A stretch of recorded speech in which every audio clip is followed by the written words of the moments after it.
So Apple just raised the prices across the board. MacBooks, iPhone, Vision Pro, HomePod, all of it.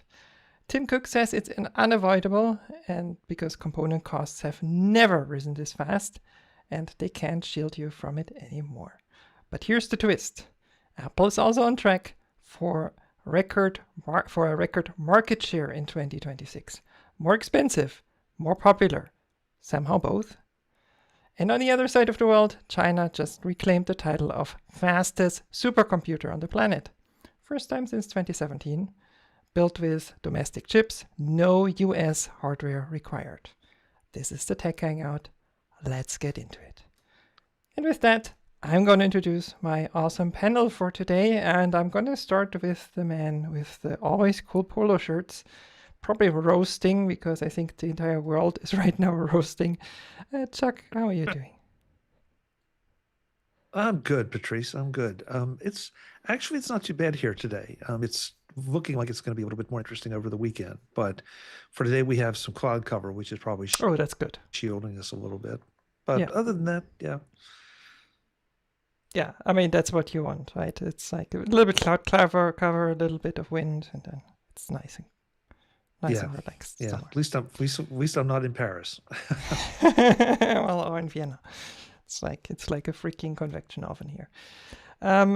Speaking of cooking, Marty, I know you're a great chef. So how are you doing?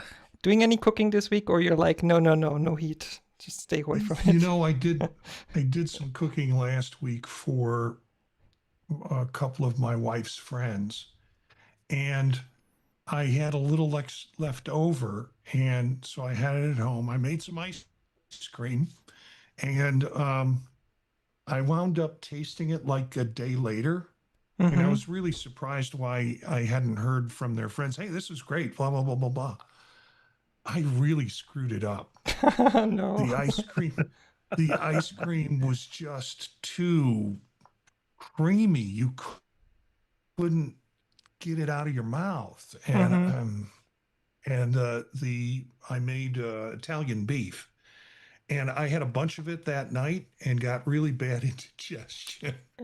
So I'm surprised I haven't heard back from these two guys that we brought the meals over to. So yeah, I'm avoiding cooking for a little bit. Yeah, and you may not ever again. Yeah. Yeah, I just went wild with the ice cream recipe and forgot to put in enough milk, and it was just like drinking cream. Ooh, yeah. Yeah, been there. Yeah, it's rough. I don't know. Oh, speaking of dairy and cream, I don't know. Going to Ben. Transition to Ben. Hi Ben, how are you doing? I don't know. My God, Patrice. Just off the rails already. I'll say this once and only once. Just because I'm from Iowa does not mean I'm a farmer. That is true. That is true. That is really true. How are you doing? But it's always great to be back on the Tech Hangout. It definitely is. Yeah, it's a lot of fun. It's always a lot of fun.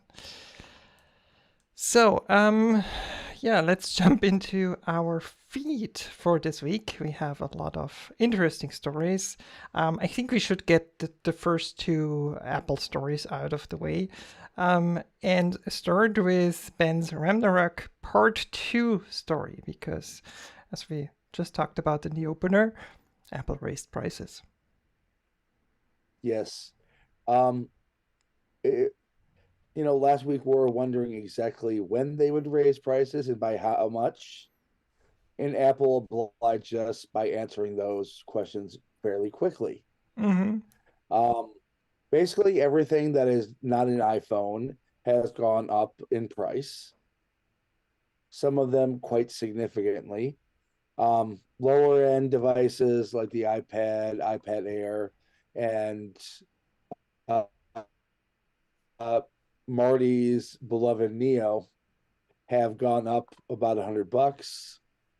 The mid-tier devices like the MacBook Air, the iPad Pro, that type of stuff have gone up about $200.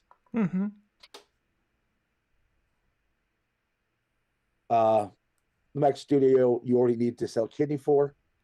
So it's the True. price of doing business. Marty's other show, the Vision Pro, has gone up $200. 6%. And yes, But which is quite low given like all the other devices and how much they went up, right?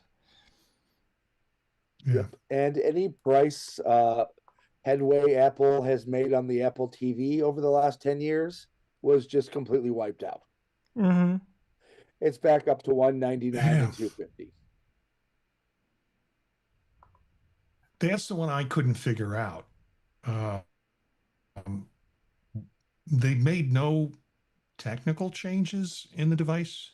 Mm-hmm. They know what they have produced, and the price hike on that was ridiculous in terms of it. Vision Pro, no one's going to cry to paying an extra $200 for No. a Vision Pro. The most disappointing for me was the MacBook Neo, which just came out. It would have been nice if they would have held the line on that. Mm-hmm. But $100 increase on a $600 device or a $500 device, that's going to That's put it 20%. into, it's going to put it into, take it out of its competitive market, I think. It's going to be hard sell. However, some of the suppliers like Amazon still have, and look at Best Buys or whatever, online suppliers still have it listed at Mm-hmm. the price. So act while you can. Yeah. Yeah. I mean, quite frankly, Apple made a choice raising prices during Prime days.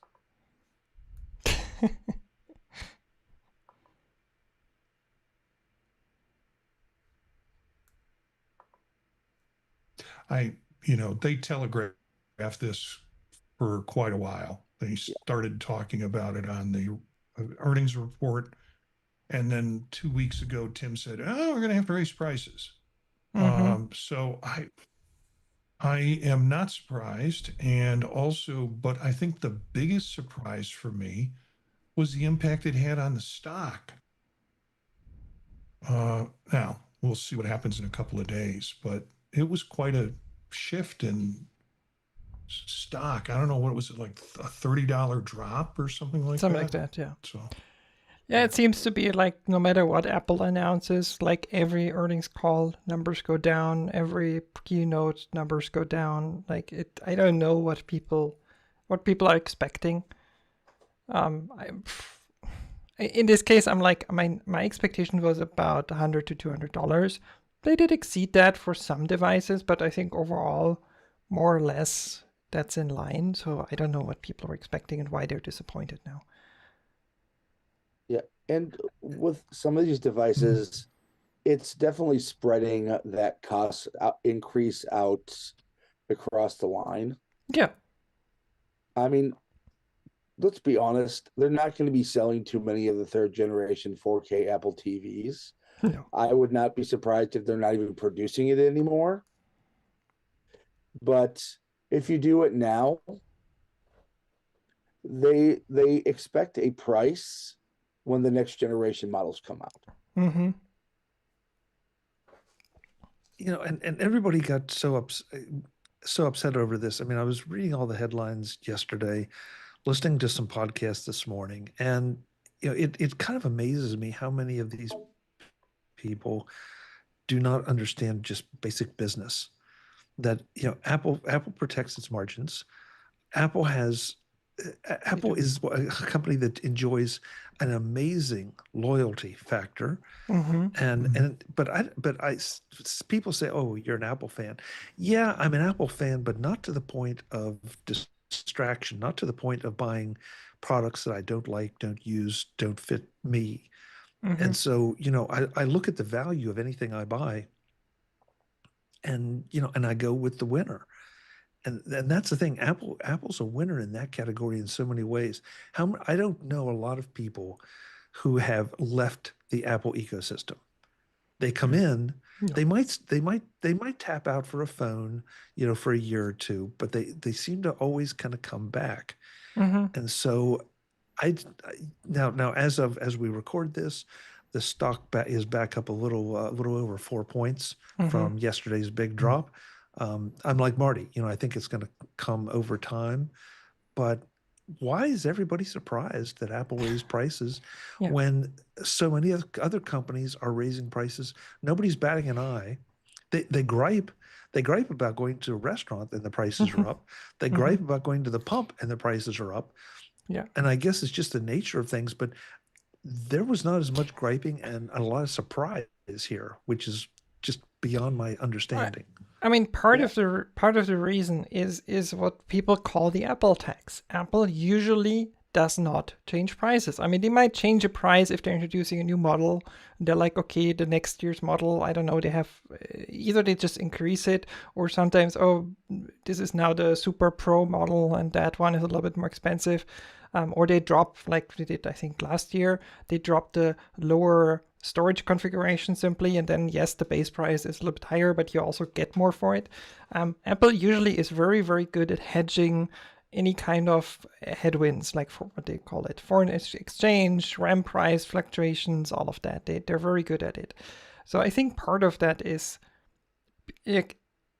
even Apple cannot outrun the market. At some point, that's gonna come back, and that's the point. And I think that yes, that is a disappointment in a way because Apple so rarely does it. But on the other hand, Tim Cook said it a week ago, or actually, exactly a week ago.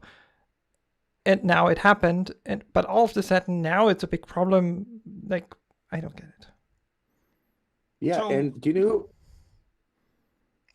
Yeah, my question is this the new normal then? I mean, the prices that we're looking at now For now.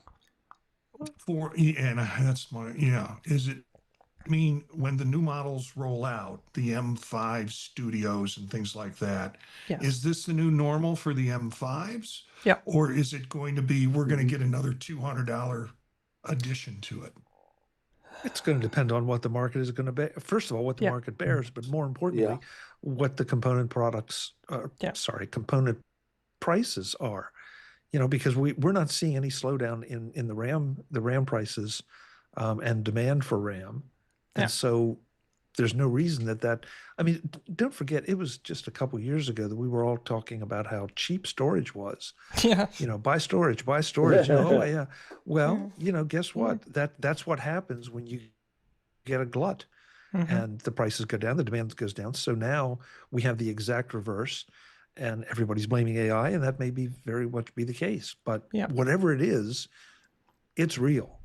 I mean, we at the end of Dave's show last night, we priced out a Western Digital NVMe SSD for 8 terabytes. It's at like $1,400, which is kind of crazy, compared to what we're used to paying. Yeah. But there you go. Yeah. And do you want to know who also raised prices this week? Microsoft on the Xbox. Yeah. I mean, Apple was able to weather this a little bit more because of their very skillful procurement strategies. But it got to a point where even they had to raise prices. Yeah. And, I mean, it's like, oh, I'm going to go to PC because Apple raised prices. The PC makers raise prices first. Yeah. I mean, have a look at. I might throw. Oh, go ahead, Patrice. Sorry. Yeah, I was just saying, have a look at graphic cards prices right now. Like, I'm looking because I kind of want to upgrade my home lab and run some AI stuff, and it's ridiculous what you get charged for a somewhat decent graphic cards for that. Everything is super expensive. Good luck finding anything with CUDA cores. Oh yeah. Yeah. And Ben, sort of to your point, and I don't have a link for it, sorry, because I saw it in several places this morning. Apparently, Italy is now investigating Microsoft for their 365 price increases for AI that really nobody wanted. They didn't tell anybody about it. They just put it in and then started charging more.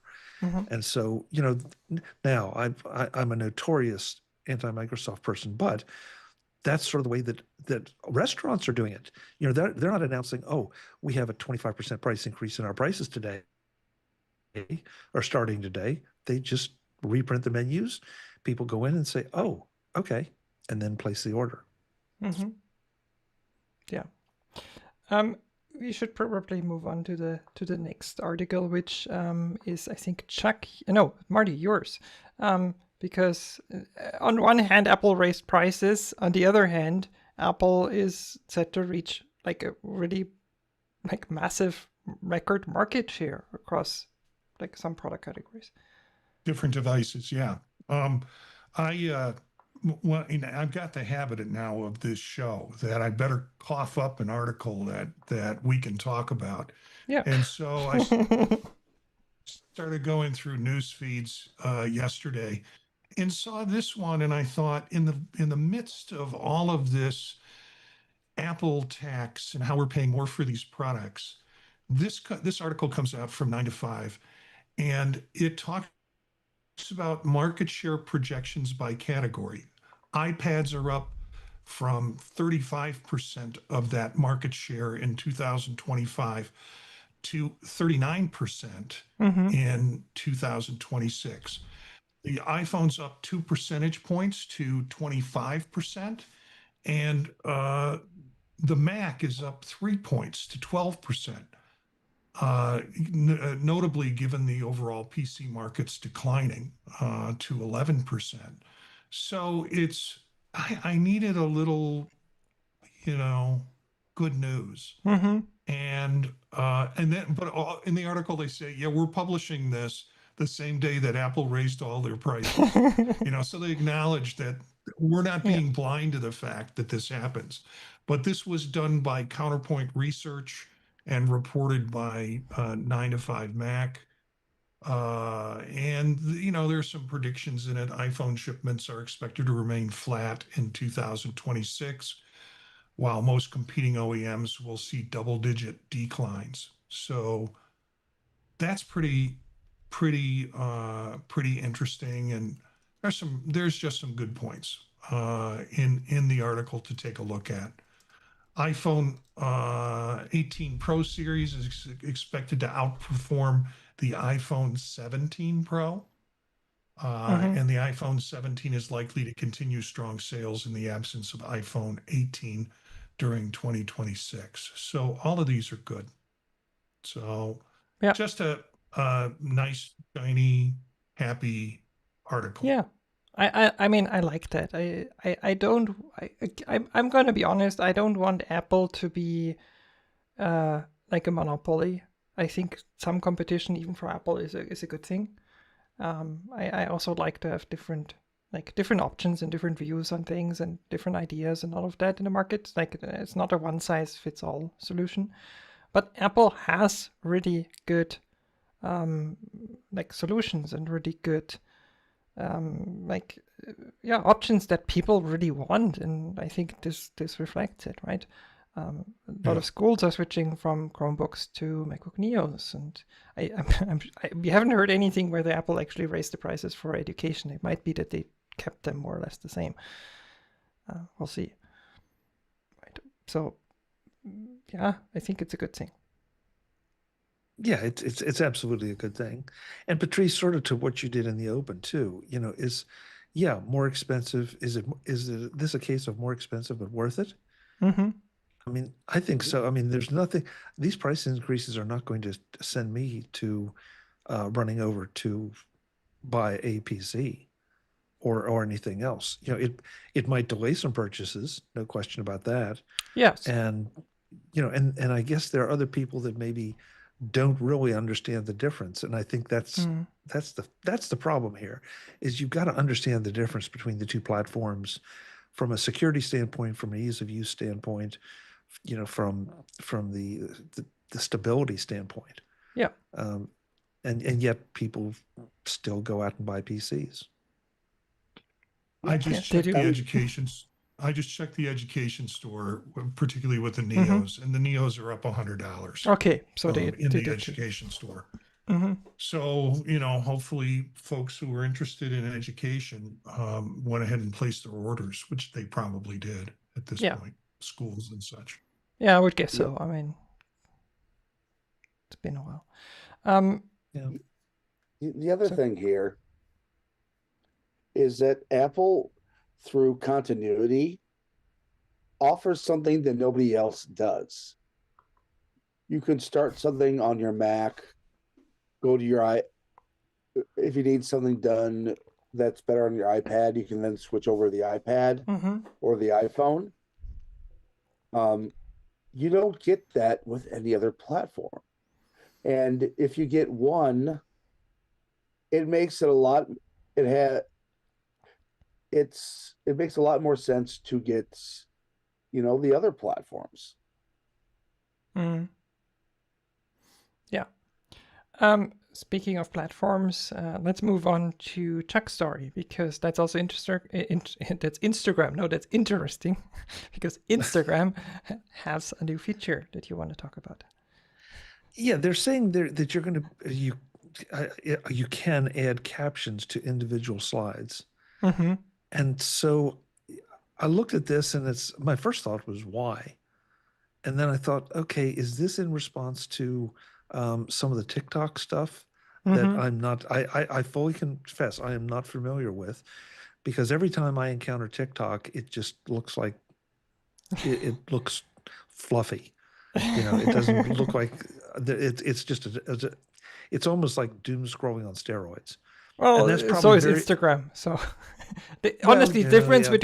between TikTok and Instagram these days is different UI. Yeah. Okay, so and there are all the ownership questions and security questions, but we'll put Yes. those off to the side for a second.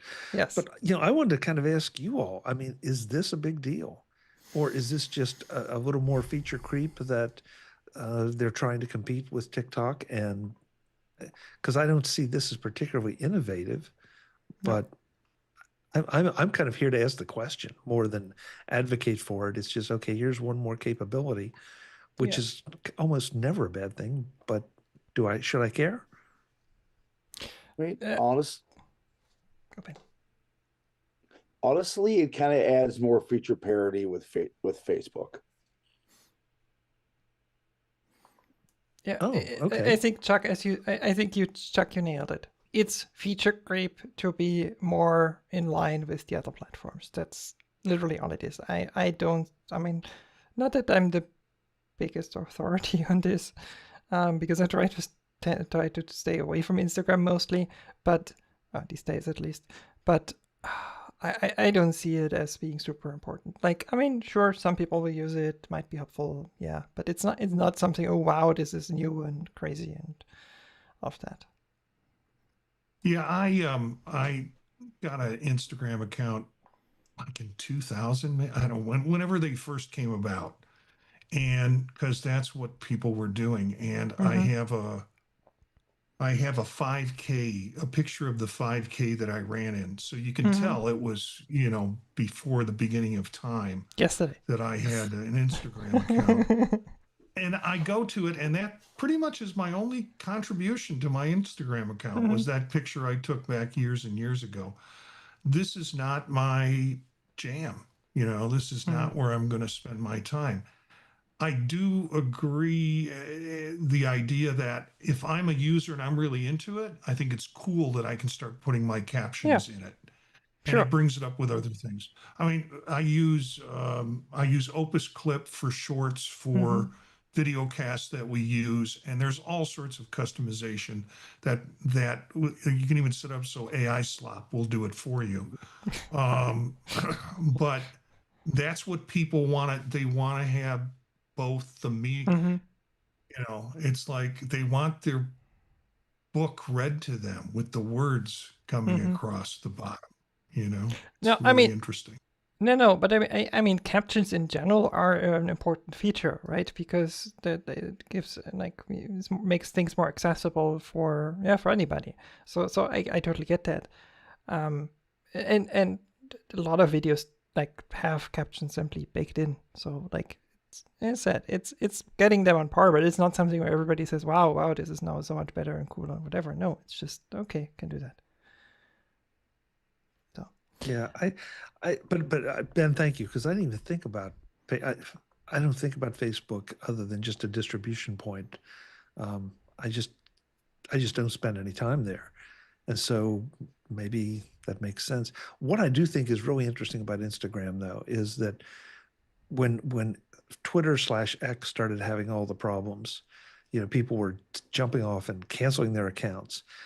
There still are a few key, and maybe it's just because they were there first, but it seems like the majority of companies keep an X account, they keep a Facebook account, they keep an Instagram account.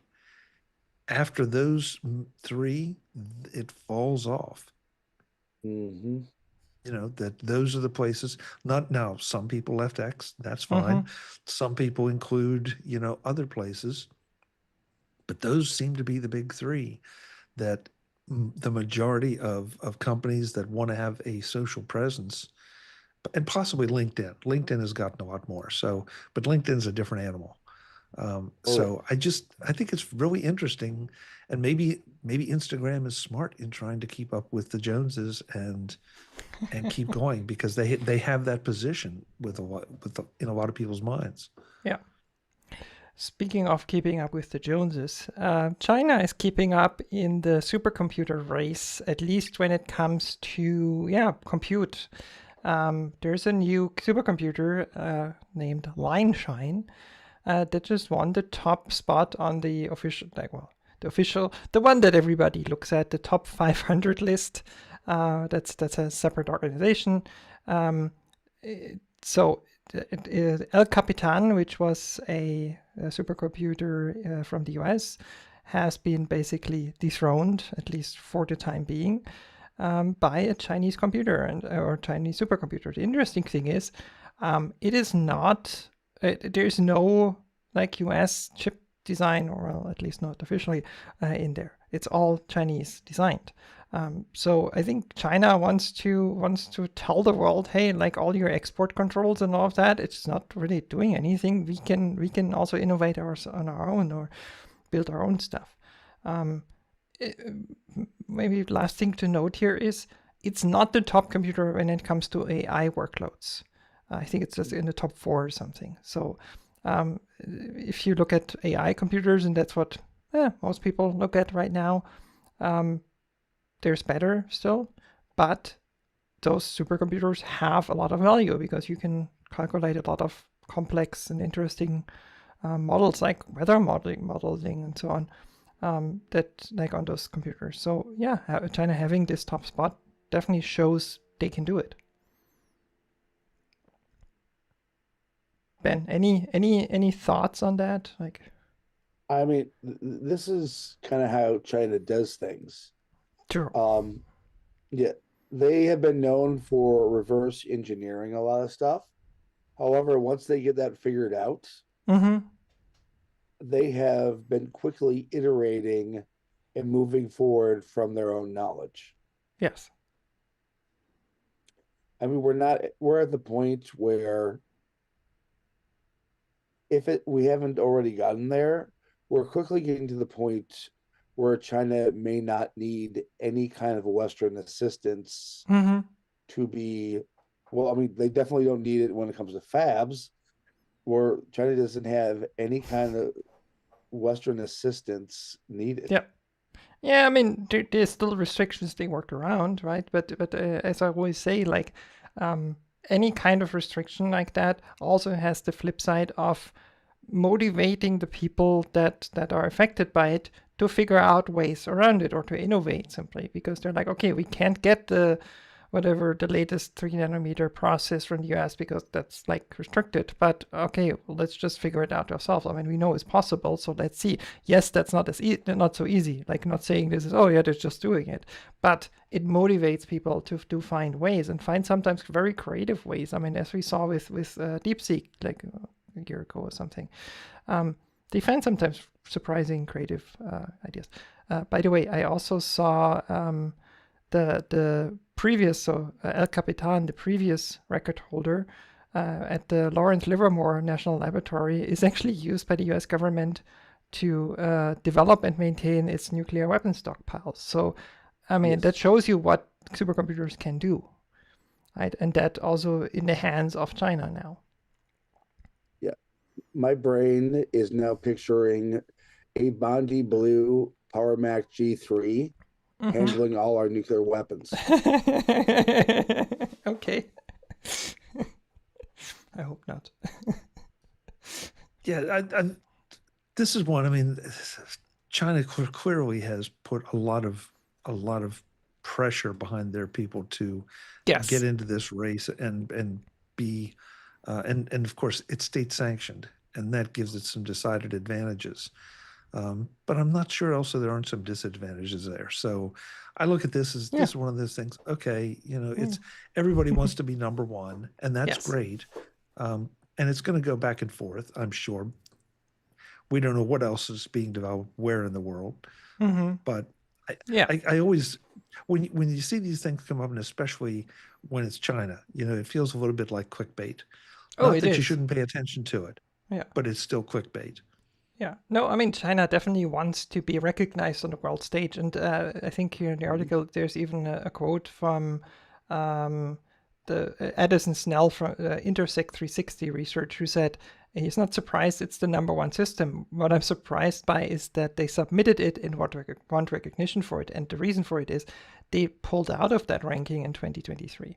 So China craves recognition on the world stage. And I think that's probably the only reason why they're submitting it, because they could just create one and run it and do their thing with it and not talk about it. Or only talk about it in China.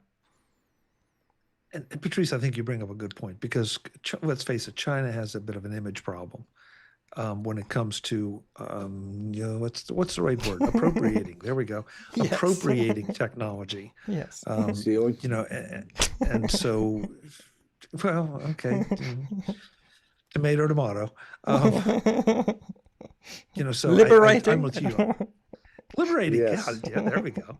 But yeah, I'm with you. I think that there is a desire to get some credibility instead of just being seen as the people that take somebody else's. Yeah. We'll see how long it lasts. Yeah, couple of months. I mean, this only comes out twice a year, so probably at least 6 months. But as you said, there's of course other computers in the making, and this is gonna go back and forth between probably a couple players. Speaking of going back and forth, I think we should move on to our next segment, because it is time for the Hang Jury. And this week we're asking a question that every parent or every former teenager will have a strong opinion on, and hopefully maybe you as well. So earlier this month, the UK government announced it's banning social media for anyone under 16. TikTok, Instagram, YouTube, Snapchat, X, all of it gone. By spring next year, and not immediately. They even are talking about age-gating VPNs to stop kids from just working around it, and good luck with that. Now on the surface, that does sound straightforward, protecting kids, job done. But here's the thing, Australia did exactly this 6 months ago, and a study published this week found that 4 in 5 Australians under 16 are still on social media anyway. So the question isn't really whether we want to protect kids online, everybody does. The question is whether this actually works. Because if it doesn't, what you're left with is a national age verification system, a surveillance infrastructure, and teenagers who just migrated somewhere darker and less regulated. So the question is the UK making a bold, necessary move to protect the generation, or is this unenforceable political theater that causes more problems than it solves? That's your Hang Jury. Let's get into that. And Chuck, or Mari, you go. Yeah, Start. Go, Mark. Go. Mark. I'll have more to say because you guys will stimulate my anger. Good. But one thing I do know is that teenagers really like to be controlled. Really? Totally. It has worked through history in all sorts of ways, and if you take their phones away, you take their social media access away, they will find another way to rebel. And so this, for me, feels like a nanny state, and Yes. it abdicates the responsibility of parents to do their work, to communicate with their kids, to Mhm. have a relationship, that they know what they're involved in, to find out, to share. All of that stuff is, whoa, they're doing dangerous stuff. Please, nanny state, take care of us. Mhm. And Mhm. these are really bad attempts at doing it because, when I was a teenager and they told us that we couldn't throw paper planes out the windows in the school, those nice little Yep. glass squares. Occasionally we'd go over there and put our elbow into it and Mhm. pop one of those things out. Mhm. So teenagers will be teenagers and will test these limits. And if they can't get through these limits, they'll find other ways Yes. to create an identity. Never underestimate the, I would say, patience and attention and maybe criminal energy to some extent of a teenager wanting to get around some sort of restriction or just rebelling against something they're not supposed to do. And I'm not, parenting is harder and harder, but it Yes. also seems like we've got parents now who were teenagers once and Yes. were adults, Yes. and they never quite figured it out from their own families how to do this. And now they have their own families and they're still trying to figure out how to do it. Yeah. So you can't pass on what you don't got. And so the attraction of having the government take over this role for you is great. There's a whole other thing that I feel about how Apple is doing this, which is different, but we'll talk about UK and Australia. Chuck, you wanted to say something earlier. Yeah, so let's do a little scoreboard here. So how successful have we been in keeping teenagers anywhere in the world from smoking, from using drugs, from using alcohol to excess? I could go on and on and on and get a little bit less savory. I recognize the need to try to protect kids from things, but at the same time, this just doesn't seem to be the way to do it, because we haven't been successful. I mean, it's clear that everything I just mentioned is seriously detrimental to your health. Is objectively, demonstrably detrimental. Yeah. And social media is far from being that demonstrably evident. And so the chances of you convincing a kid this is not a good idea. And I love, Patrice, the idea, oh yeah, we're going to age gate VPNs. That's great. Oh yeah. So all we're going to do is just force the kids to, become more technically savvy. Yes. Or to I think what Marty said, maybe go somewhere darker and deeper that is not in the light of day. It's kind of the way, and I'll call it out. Facebook, TikTok, some of those are. So I think this and it sounds like a bunch of adults trying to solve a teenage problem. Of course. Failing miserably. Yes. And so, could we all just go back and remember what you did as a teenager? I'm not asking for anybody to confess to anything, because I'm not going to. But that's sort of the nature of that period of your development. Yeah. And so let's figure out a way to do more education. Yes. Or create places where kids want to go. Yeah. If we're smart enough to do it. I'm not sure we are. So let me play devil's advocate here. I mean, just for the sake of argument. Social media is, I think we're all agreeing, pretty terrible. And I think that's something that as a society worldwide, we're more and more realizing that as much as we crave connection, as much as it's to some extent not the fault of the platforms, but it is also the fault of the platforms. It's not a good thing, and especially not for teenagers and for kids, right? Where they're easier influenced and changed by those platforms and by the incentives they use. So should we ban, like, the technology and how to do it aside, should we restrict that, and if so, why? I think yes, that we have to find a way. It's just this is not the way. We have to find a way, and maybe it is by really, and I mean really, making the platforms responsible for the things they're doing. Because so far we've not done that. Ben, you want to say something? Yeah, here's going to be the ironic thing in the platform. Do you know what platform has been age gated? I don't know. Facebook. Do you want to? Yeah, do you want to know how long it took the teenagers and preteens to get around that age gate? Minus 5 seconds. Yeah, basically. I mean, this is people who have no concept of social media Yes, trying to manage that what they don't understand. true. Because, I mean, like I said, this is not going to work. The only thing that is going to work is Mr. or Mrs. Smith standing right over Jenna's computer and seeing what she's doing. Even that is not going to work. Yeah, that's not going to No, work either because it can't be there 24/7.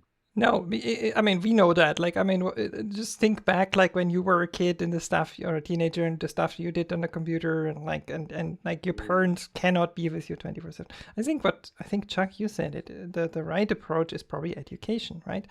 And that goes for adults as well. I mean, this teenager like ban does not solve the bigger picture problem.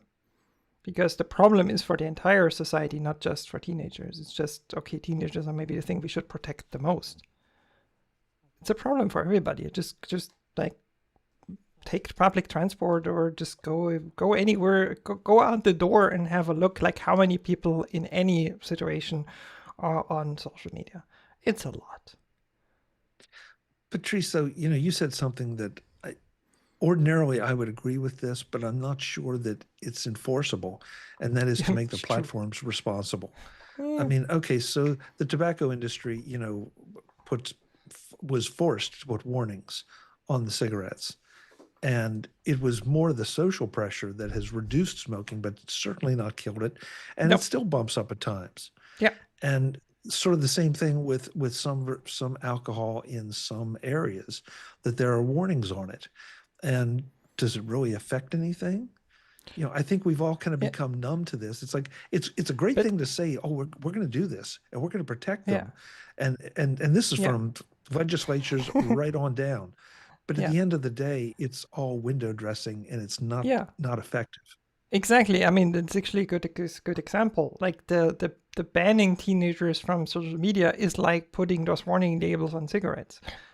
It doesn't really make any difference. It also, the platforms are still not responsible for what they're doing. They're literally like, okay, we slapped this on it and we're golden. We can do whatever we want. Right? It's the same thing. I think it's a little different, because putting warning labels on things versus preventing access is different.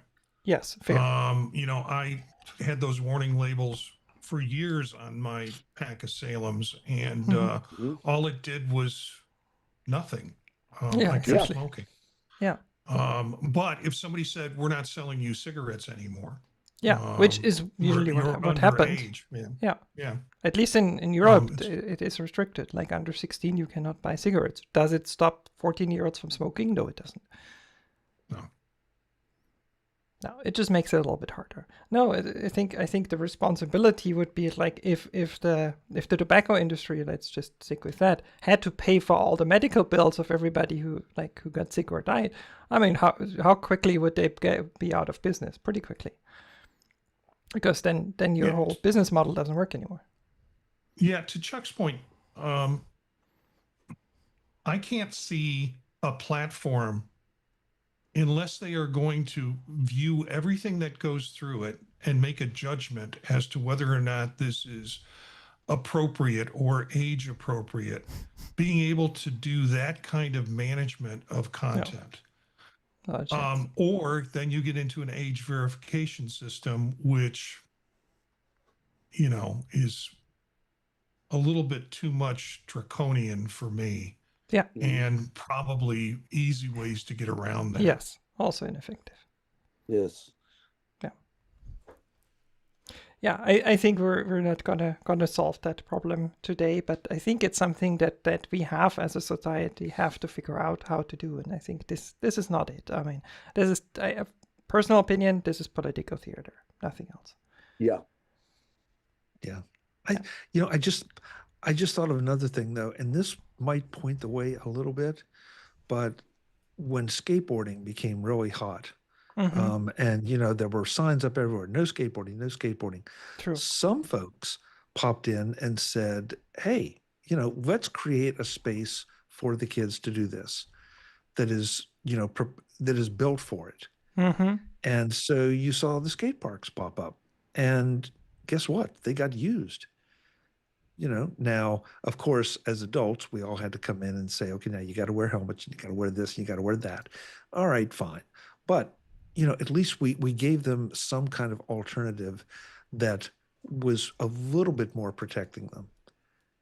I don't know. That feels like there's a parallel here that might inform something, but I'm not smart enough to know exactly what it is. Yeah, I agree. Let's move on, and that brings us to the cool things that we always find in the drop. So I see here we have some really cool drops this week. Starting with Marty, the slow professor. Muted, Marty. This is a book that came out about 10 years ago. And it is kind of challenging how academia has kind of corporatized universities in terms of productivity and adopted corporate values such as efficiency, productivity, competition, and measurable outcomes. And it places a lot of demand on faculty. And this was kind of step back, have a Zen moment, look at what your life is, and make some decisions about how this fits in. I'm teaching a course this fall to new doctoral students around Mm-hmm. college teaching, and this might be a book that I'm going to ask them to look at. It's a short book, but it creates a positioning to kind of say it's slow, but be slow but not lazy. Basically, be thoughtful and be reflective in terms of the work that you're doing, and be sure that your time is part of your academic resource that you have. Make sure that your teaching's enjoyable. Do research that requires some deep understanding. Just don't do research for research's sake. Mm-hmm. And all of this kind of fits into a nice short book for those, I would say, that are interested in academia, but also those that are in the business world. This becomes another kind of look at when you corporatize something too much within a business setting, what happens to employees in the work that they do and the culture that's created. So, yeah, it's called The Slow Professor, and available in all sorts of platforms now. You can get it in Kindle, you can get it in paper, you can get a audio book of it. And yeah, it's by Maggie Berg and Barbara K. Sieber. Very cool. I would have not expected speed in academia. In the academy. Yeah. Okay, cool. Chuck, you have a cool cable for us this week.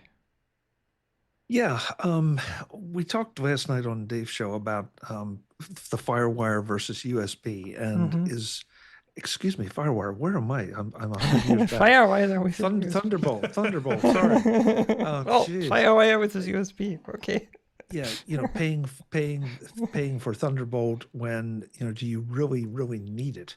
And so this is a cable by Ugreen.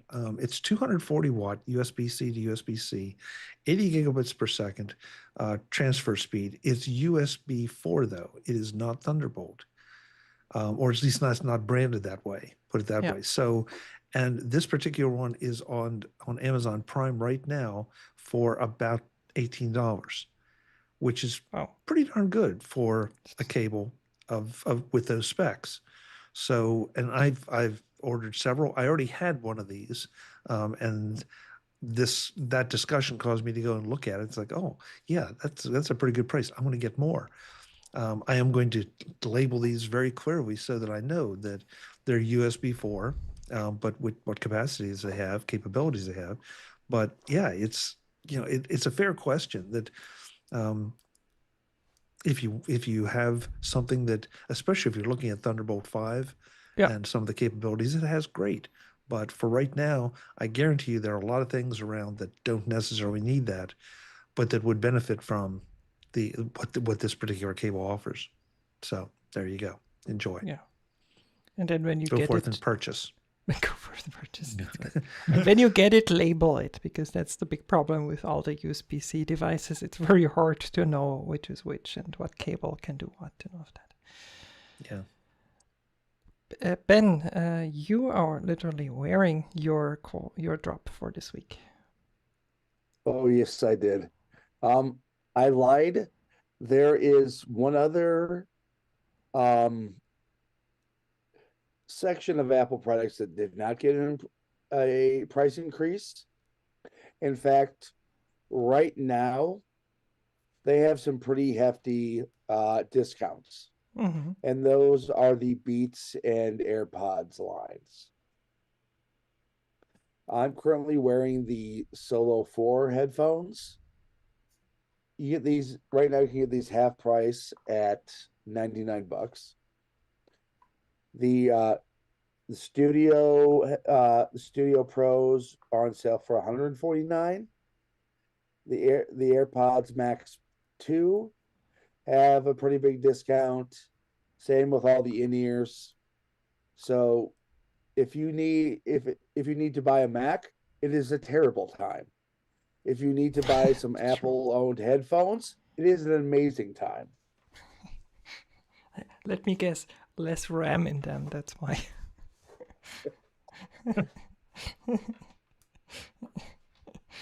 Yeah, very cool. Yeah, I'm Beats products are always. I mean, I've been a big fan of them, even though right now I have one Beats Studio pair that's behind me, but mostly I'm on the Apple side. Good. My drop for this week is something that I bought the other week for a very specific purpose. So it is the Miros Smart Wi-Fi Indoor-Outdoor plug. It's a dual plug. I think the link that I put in is for the EU version, but there's also the same thing available in the US with a US plug. And it's a Matter compatible outdoor outlet, right?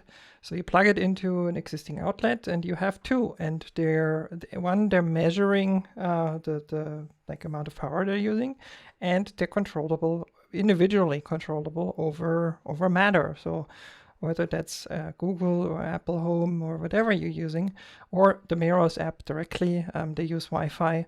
It's set with Matter. It's built a thread network, or it connects to a thread network.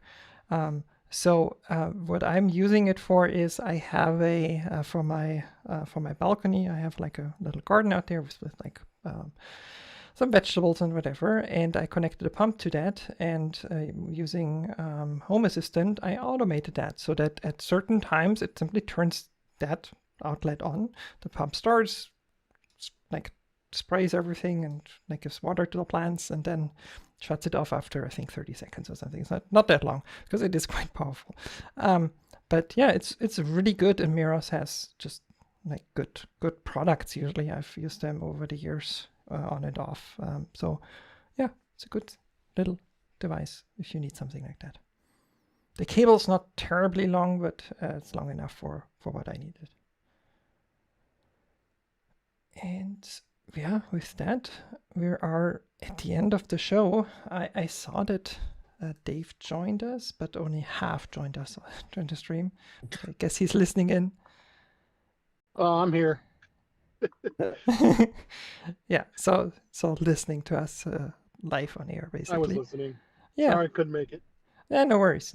Like sometimes stuff happens. Thanks everybody for joining us. I want to mention before we talk about where they can find you individually, I want to mention where the Tech Hangout can be like connected to. We do have social media since we talked about it today. It's not banned yet, so we have Blue Sky. We're more on the independent social media though. We have Blue Sky at thetechhangout.com. We have Mastodon at the Tech Hangout at techhangout.social. There's a name there. We are on Twitch if you want, or on YouTube. We're streaming live this show every, Friday, 5 p.m. Central European Time, 11 a.m. Eastern Time. And whatever that is in your time zone, you will have to figure out. And you can also, of course, send us an email. info@thetechhangout.com is the email address. And with that, I'm gonna go around. I think I ended with Ben, so I'm gonna start with Ben. Ben, thanks you so much for being here, and tell the good people where they can reach out to you and find out more about you.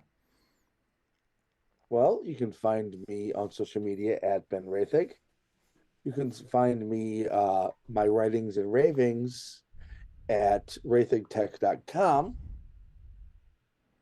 And you can find me most every Friday, hopefully for a long time to come, here on the Tech Hangout, both as a panel and as in the rotation of hosts.